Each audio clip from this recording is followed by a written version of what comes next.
Bismillahirrahmanirrahim. As we have discussed the normality test of the data variables, और हमने ये method पढ़े histogram, box plot और sample K S test, PP, Q plot, visual binning से भी हम view भी कर सकते हैं, विजुअलाइज भी कर सकते हैं।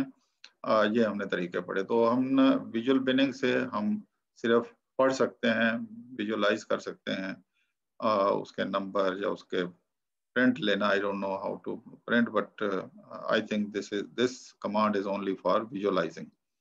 फिर हिस्टोग्राम को हम पढ़ के बता सकते हैं, शेप देख के बता सकते हैं कि शेप जो है वो बेल शेप है नहीं है, मॉडल मोड उसका ज्यादा है तो वो हाइट ज्यादा होगी। फिर टेल को देखते हैं, टेल को देख के whether right tail is bigger या लेफ्ट टेल इज बिगर।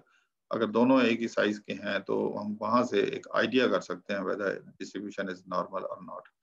लेकिन बॉक्स प्लॉट का एडवांटेज ये है कि हमें मिड पॉइंट मिल जाता है और फिर इसके अलावा इंटर क्वार्टाइल रेंज, वो जो विस्कर्स होते हैं यानी जो सबसे नीचे वाली लाइन जो बॉक्स की होती है और जो सबसे ऊपर वाली जिनको विस्कर्स कहते हैं, WHI विस्कर्स, इन विस्कर्स को देख के हम बता सकते हैं कि if there is some dot, some value, some case out of this interquartile range, यानी जो बॉक्स प्लॉट से बाहर हो तो उसको हम कहते हैं, जैसे कि उसको हम कहते हैं आउटलायर्स। जैसे कि हमने रिजल्ट में ये बॉक्स प्लॉट हमने ड्रॉ किए, ये है, जैसे ये 66 नंबर जो है ये मैं I was talking about the whiskers, ये इंटर क्वार्टाइल रेंज होता है। तो ये फर्स्ट क्वार्टाइल और ये थर्ड क्वार्टाइल, यानी 25th परसेंटाइल और 75th परसेंटाइल।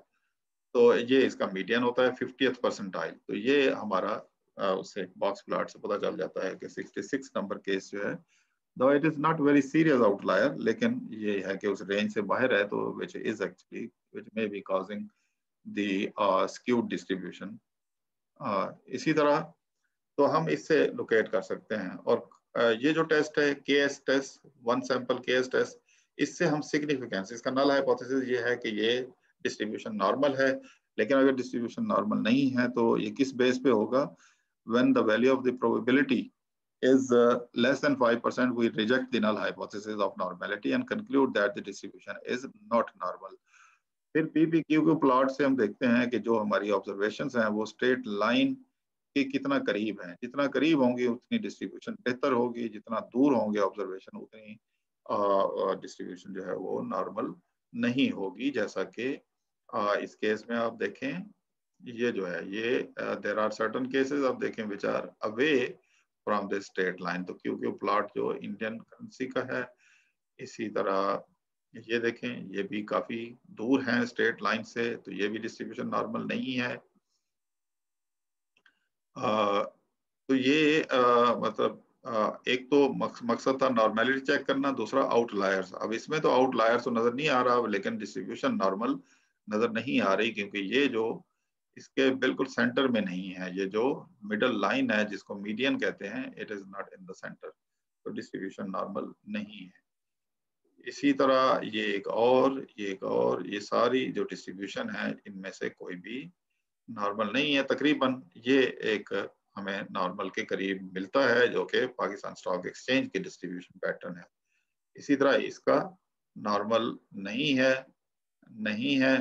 तो फिर एक और जो तरीका वो स्टैट्स है, हम देखते हैं कि ये जो स्टैट्स हैं और फिर इसको स्टैट को स्टैंडर्ड एरर से डिवाइड करके हमें और ज्यादा क्लियर पिक्चर मिल जाती है कि अगर 1.96 एब्सोल्यूट टर्म में नहीं आता, यानी वैल्यू जो कैलकुलेटेड वैल्यू ऑफ z या z आती है stat divided by standard error, if it is exceeding 1.96, तो फिर हम we reject the null hypothesis of normality and conclude that the distribution is not normal। लेकिन अगर वो 1.96 से कम है तो फिर इसकी रेशो जो है, इसकी रेशो ये हमने कहाँ पे कैलकुलेट की? ये हमने जैसा कि एक्सेल शीट में, सॉरी, ये एक्सेल शीट में हमने कैलकुलेट की, जैसे ये ratio of statistic and the standard error.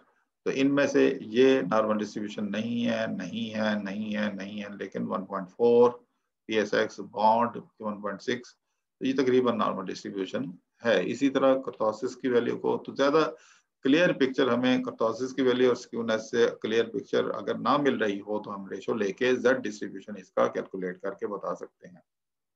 ये मैंने बताया क्योंकि इसकी आइडियल वैल्यू 3 है, तो 3 माइनस करके फिर स्टैंडर्ड एरर से डिवाइड करना चाहिए, लेकिन आई डोंट नो बहुत सारे रिसर्चर्स ऐसा क्यों नहीं करते, क्योंकि जब हम फाइनेंस में करते हैं, फाइनेंस में जो हमारा कैप एम बीटा होता है, तो उसकी आइडियल वैल्यू 1 होती है, एफिशिएंसी इंडिकेटर। तो उसका जब हम टी स्टैट्स निकालते थे तो हम स्टैट में से यानी बीटा की वैल्यू में से 1 माइनस करके उसकी सिग्निफिकेंस को चेक करते थे। तो सेम प्रिंसिपल अप्लाइज हियर, के की आइडियल वैल्यू 3 है तो 3 माइनस करके स्टैट में से फिर आप स्टैंडर्ड एरर पे डिवाइड करें, तो then conclude whatever it is. तो जैसे मैंने बताया कि अगर एब्सोल्यूट वैल्यू इज एक्सीडिंग, तो फिर इसके this interpretation is also very important for the finance students or the researchers who are conducting research in finance। कैसे? ये मैंने जैसे पहले भी जिक्र किया कि अगर आप हमारे जो k की वैल्यू है, if it comes out to be exceeding 3, तो ये लेप्टोकर्टिक डिस्ट्रीब्यूशन होती है।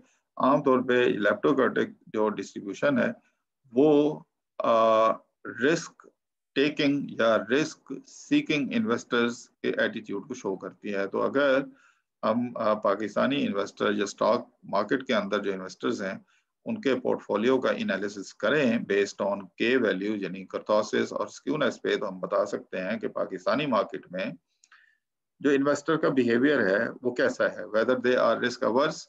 अगर तो उनकी डिस्ट्रीब्यूशन प्लेटिकर्टिक आ रही है, प्लेटिकर्टिक आ रही है यानी थिनर टेल है, तो फिर तो ये रिस्क अवर्स हैं। और अगर ये के की वैल्यू या कर्टोसिस की value it exceeds 3 in absolute form, क्योंकि ये पॉजिटिव भी हो सकती है नेगेटिव भी हो सकती है, तो आम इंप्रेशन यही है कि अगर रिस्क सीकिंग या रिस्क लविंग इन्वेस्टर्स हैं तो they are likely to make a lot of profit and equally they are likely to suffer a lot of losses। लेकिन आमतौर पे इंप्रेशन यही है कि इसका जो नेट है, नेट यानी प्लस माइनस और माइनस वैल्यूज यानी नेगेटिव वैल्यूज और पॉजिटिव वैल्यूज जो हैं, their net is always in favor of positive returns। इसके अलावा ये एक जनरल डायग्राम है जो जिसमें तीनों डिस्ट्रीब्यूशन को कंपेयर करके दिखाया गया है। ये क्यू क्यू प्लॉट है। ये क्यू क्यू प्लॉट जो है ये प्लेटिकर्टिक का है, अगर ये रेड लाइन की तरह है, और अगर ये इस तरह से है तो ये एक रिस्क लविंग एटीट्यूड दिखा रहा है जिसको हम लेप्टोकर्टिक कहते हैं। आप देखें कि ये वैल्यूज नेगेटिव में भी ज्यादा हो सकती हैं और पॉजिटिव में भी, यानी positive returns negative returns when joined together उनका नेट जो है most of the time, जरूरी नहीं है लेकिन most of the time if it is favorable, तो फिर जाहिर है कि रिस्क लविंग का बेहतर रिटर्न यानी higher the risk the higher the rewards के प्रिंसिपल के मुताबिक अर्निंग बेहतर है, यानी इन्वेस्टमेंट डिसीजन बेहतर है। इसी तरह जो मेसोकार्टिक है, ये जो ग्रीन लाइन बताई जा रही है, तो ये बिल्कुल नॉर्मल बेल शेप डिस्ट्रीब्यूशन होती है जो आइडियल हम कर्व कह सकते हैं। इसमें मेसोकार्टिक ये जो ग्रीन है ये मेसोकार्टिक है जिसका आइडियल वैल्यू के जो है वो 3 होती है और इसका जो एस है यानी स्क्यूनेस की वैल्यू 0 होती है। ये मैंने इसका सोर्स बताया हुआ है investopedia.com से, ये डायग्राम की जो पिक्चर है जो शेयर की जा रही है आपके साथ। तो this is all about the distribution. अब हम नेक्स्ट सेशन में हम करने जा रहे हैं कि विजुअल बिनिंग का एक और क्या मकसद है, कुछ और भी किसी और पर्पस के लिए भी यूज हो सकती है या नहीं।